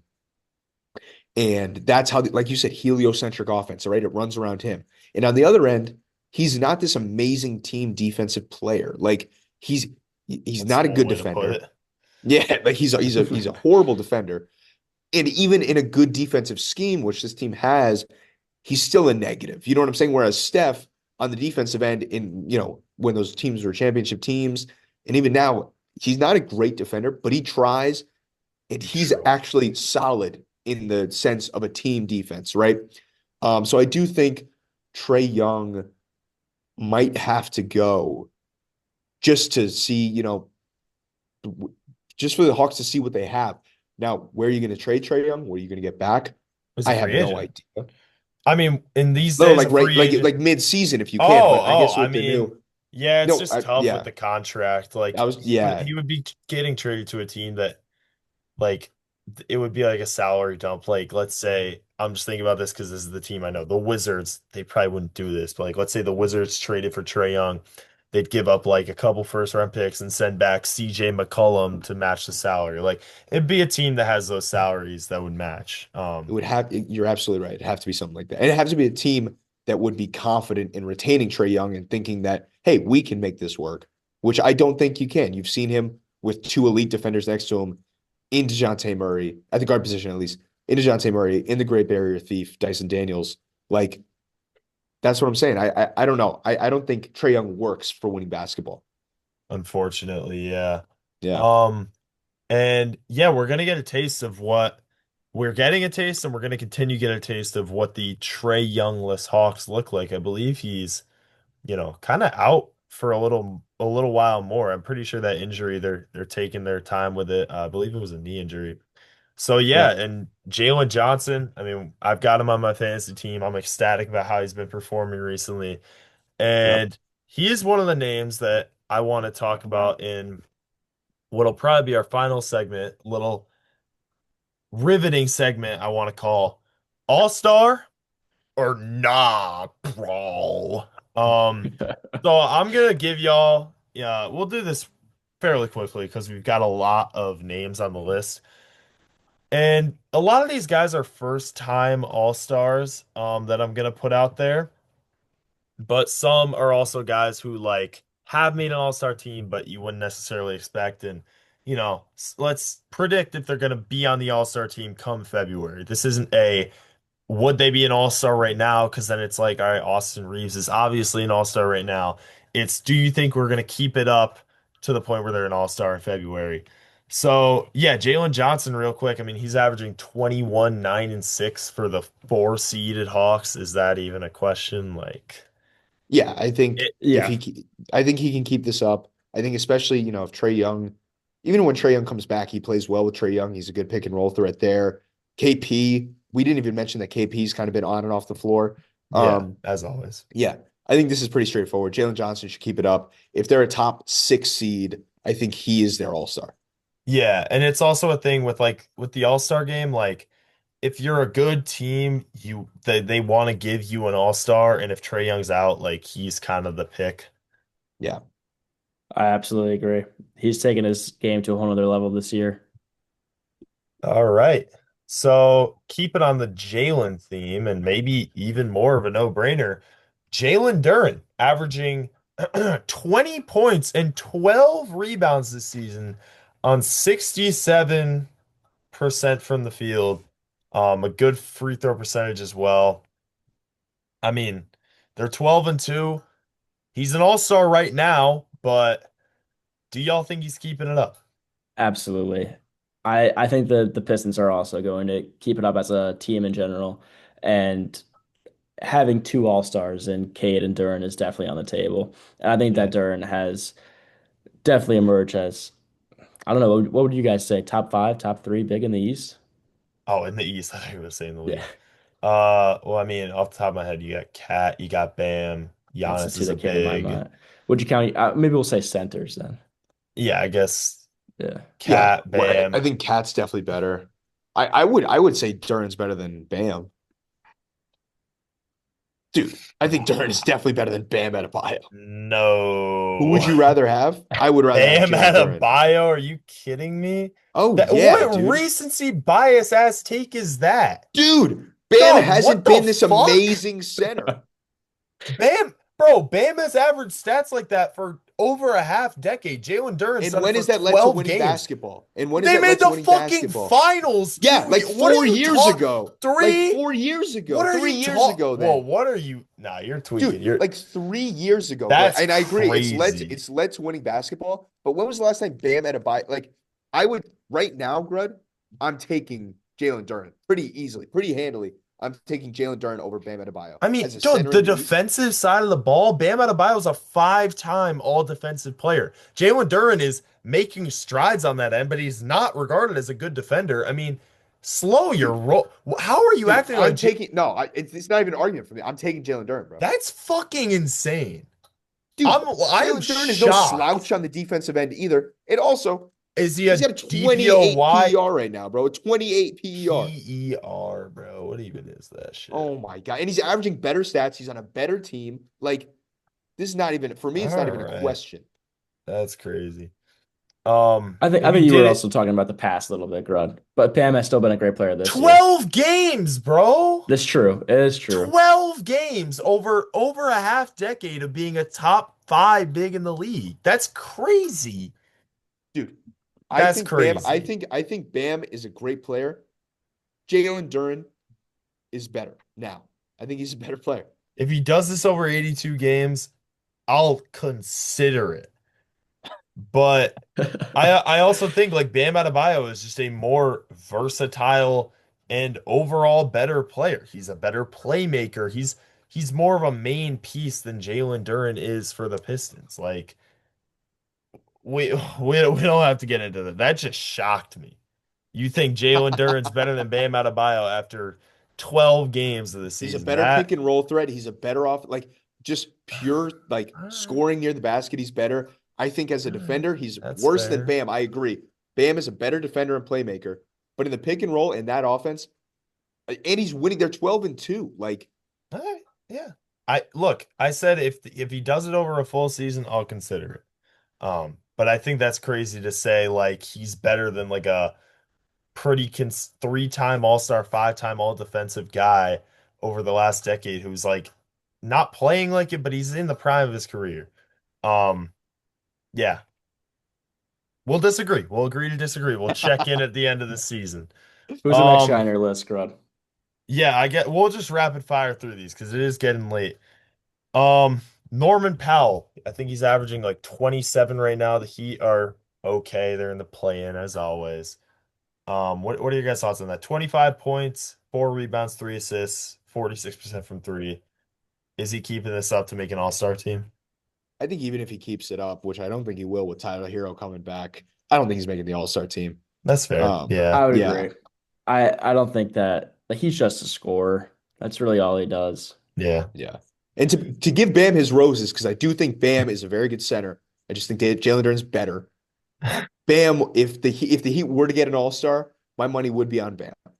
Yeah. For sure. For Tyler sure. Hero was that guy last year. He Well, was. He was. yeah, Interestingly enough. He hasn't played yet Yeah, this he has season, but it's not gonna be him this yeah. year, but Yeah. um and here's an interesting one. Michael Porter Jr. kind of having a career Hell no. resurgence. I mean, okay, the Nets have Hell won no. 2 games, so like Yeah, no, sir. It's But he empty No, sir. stats. It's empty shout stats. out Michael Porter Jr. though, averaging a career high 3.3 assists, which for him is like 15. That's yeah. He And I think had that leads That's to a the big Nets, step. doesn't it? it might actually, yeah, because it's just like How Cam much does Thomas Cam and him Thomas average? probably 0.0? similar. Well, I don't know if he's played enough. Yeah, Cam Like, Thomas, he's played 8 games, 2.6 assists. 2.6. yeah, Yeah. I think Shooting, he leads the team yeah, in man. assists. Uh, Oh no, sorry. I'm so sorry. Nick Nick Claxton. Claxton, yeah, 3.9. Sure, man. All right. So Michael Porter Ridiculous. Jr. is a no. How about Josh Giddey? I think, Yes. I I think think pretty yes. easily he's an all-star. yeah, I mean, He's looked amazing. the counting stats, you just can't ignore 22 points, 10 rebounds, 9 assists. Imagine he averages a triple double. That would do bad for Russell Westbrook's legacy because then it's Oh like, yeah. bro, Instead Josh of a guy Giddey like averaged a Josh triple. Giddey did it Yeah, it's too. like, all Yeah. right, bro. But Russ But did it 5 times in a row. Yeah. Yeah. and to be fair, I think Giddy, you know, he's he is a great all-around player. He's Sure, he's better not than Russell Russ. Westbrook. No. Bro, come on. He's better than current Russell Westbrook. Yeah. Yeah. I think that Giddy's impact on the Bulls too is also not something to overlook in terms of all-star voting. Like it typically goes to the player that contributes the most wins for a team, and Giddy has been the guy for them this year. Yeah. Yeah, but also you have to consider the Bulls, they were the NBA's Have darlings 2 weeks. They're seven fallen and off. six. Yeah. I mean, we all kind of knew that initial season run was fake. I hate to put it that way, but it was kind of fake. Um, but yeah, I think the counting stats are too big to ignore. All right, we will move on to the West. We'll get through these quick. Lowry Markkinen averaging 30 points a game. I think the real question here is Lowry Markkinen, are the Jazz going to continue to be a decent team to where the voters won't overlook their record or will overlook their record? So for me, it's interesting because he's averaging 30 plus points per game. If he could consistently do that Crazy. until the All-Star break, I think for sure, no matter the record, he will Yeah, be an yeah. All-Star. But when he got his first All-Star appearance when he was a starter, what was that 2 or 3 years ago? Three. The Jazz were one of the best teams before the All-Star break Yeah, in they the were West. solid. They were Like solid. they really came out hot. So I think that if the Jazz are they're what 5-8, if they're around that sort of win percentage come All-Star break, he'll need to average what he's averaging now to make it. But if they don't, if they're better, then I think he'll make it for sure because he is their Um, leader. so my argument is like if Domantas Sabonis didn't make it last year, Lowry doesn't deserve to make it. Just because I don't think the Jazz are going to keep, even this solid season up. They care about Um, wins. I know they care about wins, but I just don't think they're good enough to. Oh no, I'm Um, talking about the All-Star votes. oh yeah. Yeah. Yeah, and I don't think the Jazz are good enough. Yeah, all-star voters care about wins. But what I will say is with the new like all-star format that we're gonna have a DEI world All-Stars team, from the like world, there's affirmative gonna be action, Finland All-Stars. like Let's like not I get I wa- political. I do wonder if like a player like Lowry Markkinen makes it because he's international and if he's averaging, 27 and 7, like sure. But I don't Yeah. think he deserves to make it. Yeah, I don't think that all international quota is going to matter much. If anything, I think the US side, because it has to be 16 US and 8 And worlds. 8, yeah, you're Like right. the worlds, like right on top of my head, Wemby, Giannis, Şengün, Shea, Jokic, Luka, like that's six, and Cat. like Cat counts, whatever. We don't have we'll talk about it a different time. Big hat. Yeah. I will offer just final thing on Larry Markkinen. Bradley Beal, 2019-20 season. The Wizards had a similar win percentage to the Jazz right now. Bradley Beal averaging 30 points a game. Not an all-star. So take that as you will. Larry Markkinen, great season, but I don't know, man. Yeah. This is an interesting one. Surprisingly, never an all-star in his career. Jamal Murray.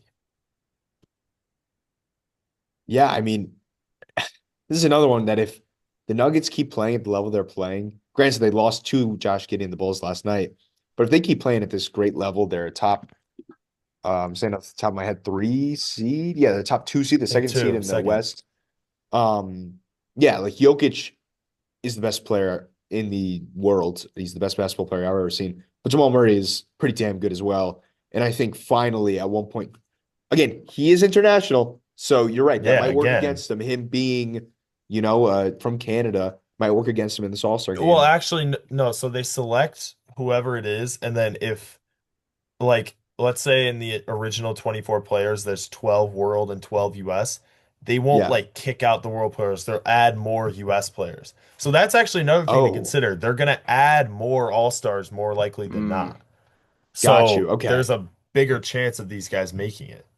Well, in that case, again, I like I said, if I think the Nuggets are going to keep this up, I think Jokic is still going to be the best player in the world, and I think Jamal Murray is going to be the second best player in that team. The West is stacked with talent. So just in that regard, Jamal Murray might not make it. But I don't know. I think Jamal should get his first All-Star this year. I think this is the year. What about you, Ro? I think it could be, but I also think that this is Jokic's team, and while Jamal Murray deserves his flowers, I don't think I think it's just been the story of his career. Like he's like the CJ McCollum to Damian Lillard in that kind of essence.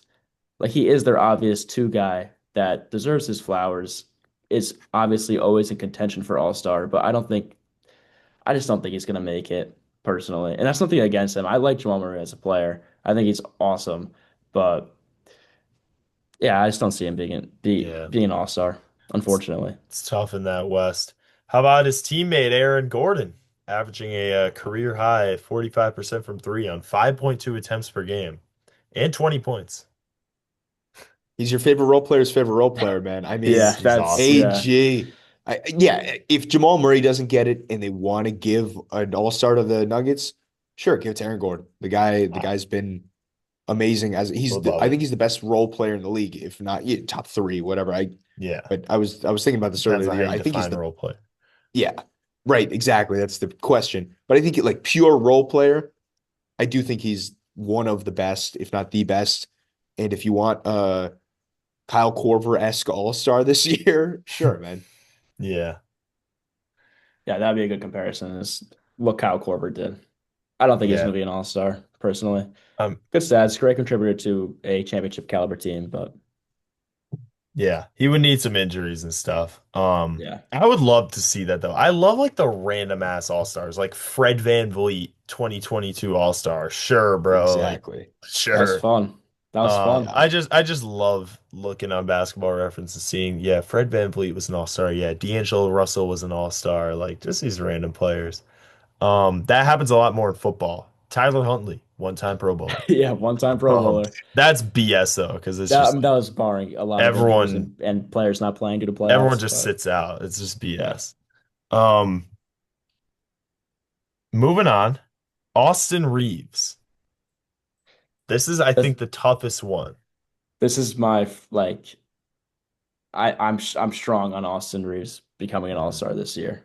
Okay. But maybe I could have spoke too soon because LeBron playing tonight for sure? He's playing With today. LeBron. with LeBron in the lineup, Reeves's role could be a little bit different. So maybe I'm jumping the gun a little bit, but without LeBron so far, Austin Reeves has been the absolute perfect Robin for Luca, and it's been taking a lot of the stress off of Luca to be that guy. Like in Dallas, Luca was doing everything for them, but now some of that workload, Luca's been amazing, been the best player on the Lakers for sure, but some of that workload has been passed over to Austin Reeves, who's been thriving, being that Robin. So I think he deserves to Absolutely. be an all-star. Yeah, I gotta agree with you there, Ro. He's been great. I think he deserves it. but I think it's another thing of like, yeah, are there going to be enough all-star slots? If there are, he makes it. If not, he doesn't. But I do think he deserves it. On a team with Luca and Braun, it's hard for me to see him keeping this up. It's hard for me Yeah. to see the Lakers, if they're not a top 2 or 3 seed, getting 3 all-stars. Yeah. Because Mhm. like if Braun LeBron's guaranteed stays because of Yeah, it's those. it's because of LeBron. the Yeah. fan vote, Luke is Yeah. guaranteed because of the fan vote. So it's like, all right, in that case, are they going to get a third all-star? I think that's the big question because Yeah. he might deserve it play style, like play type wise, but 3 all-stars is something you don't really see often. I can't remember the last time a team had 3 all-stars, like the Warriors back in 2018 or something like that. Nah, probably more recent than There, that. yeah, there probably was. The We're Cavs last year. Oh yeah, they Did they did. have 3? Mitchell Garland, Mobley, I was Okay, and okay. also gonna say was the not the Bulls in Celtics. 22. Who was the third? Oh yeah. I don't know. Maybe Vooch. Vucevic, DeMar, I and Zach LaVine. I don't know. I just I don't know. I It's I think the rare. big thing is if they're not a top 2 seed or top 3 seed, them getting 3 all-stars, I think would be harder to justify. So I think they need to be a top 3 seed for that to happen. Yeah. He's also taking 18 shots a game right now, Yeah, and Yeah, like yeah. you're he's not seeing that. he's performing well with those shots, but with Braun in the lineup for by the time All-Star comes around, like 75% of the year, yeah, I don't Yeah. think Austin Reeves is going to do it, but he deserves it, and I think they should trade him. I think they should cash in on all that value now, but I I think they keep him at least for this season because they really have been contending. yeah, but they're Who? not going to win. I don't know. I think Austin Reeves, like, I think if you have another playoff run where Austin Reeves is kind of more of a secondary, tertiary player and he's getting fried on defense again, like his value is just going to go down. I think they should cash the F in for him at the deadline, especially if he gets an All-Star appearance and he's averaging like his season averages are like 25, 5 and 5.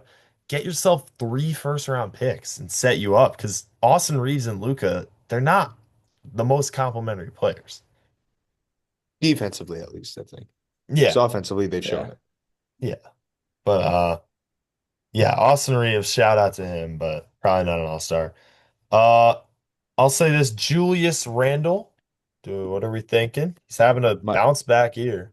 my favorite player in the NBA. I'm obviously going to say he's going to be an all-star. Hell Guy's yeah. having maybe the best season of his NBA career.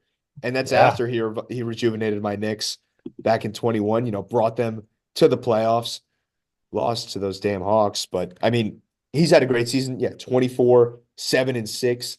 He's shooting 38 from 3 on 5 attempts a game, 52 from the field, 85 from the line. He's getting to the free throw line a lot. He's, helped with Anthony Edwards out. He's been amazing. 24 PER, 2 win shares he's already brought. He's already got them 2 wins.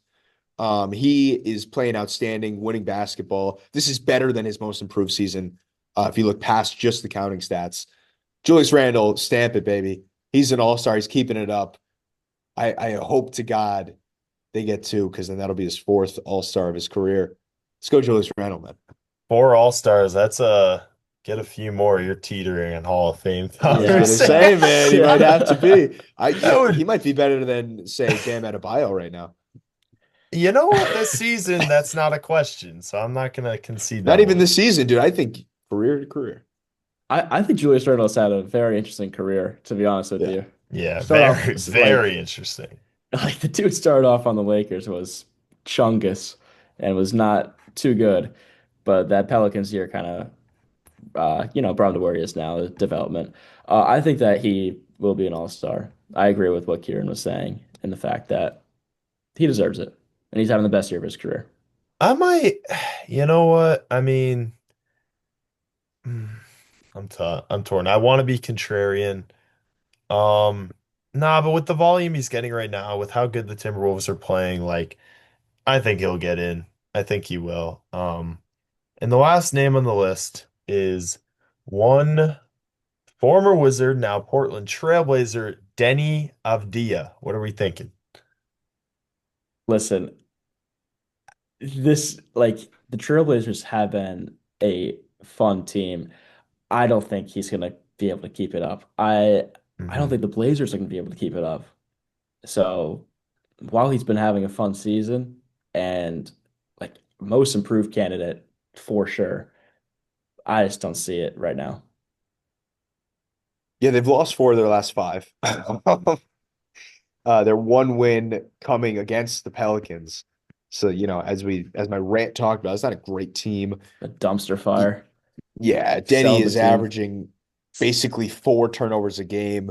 He's not hyper efficient. I watched a lot of the Trailblazers games because I'm a big Tamani Kamara guy. So I've seen how inefficient Denny can be. But the Trailblazers, man, they're fun and they're frisky.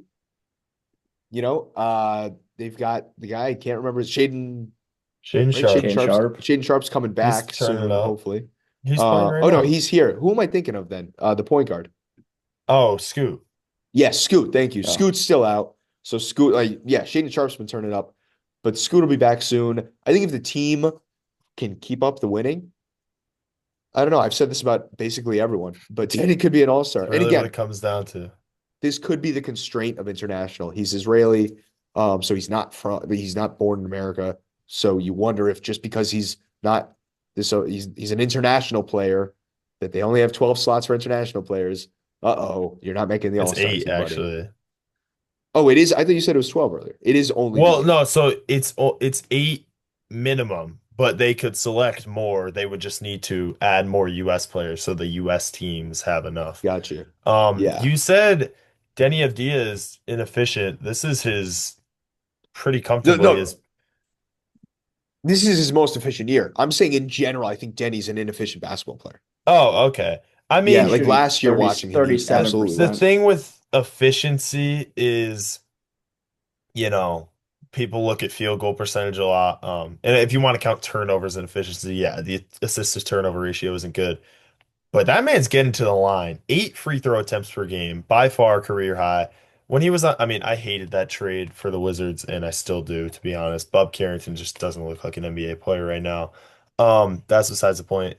When Denny was on the Wizards, you could tell he was a very good athlete. His speed in the open court was awesome.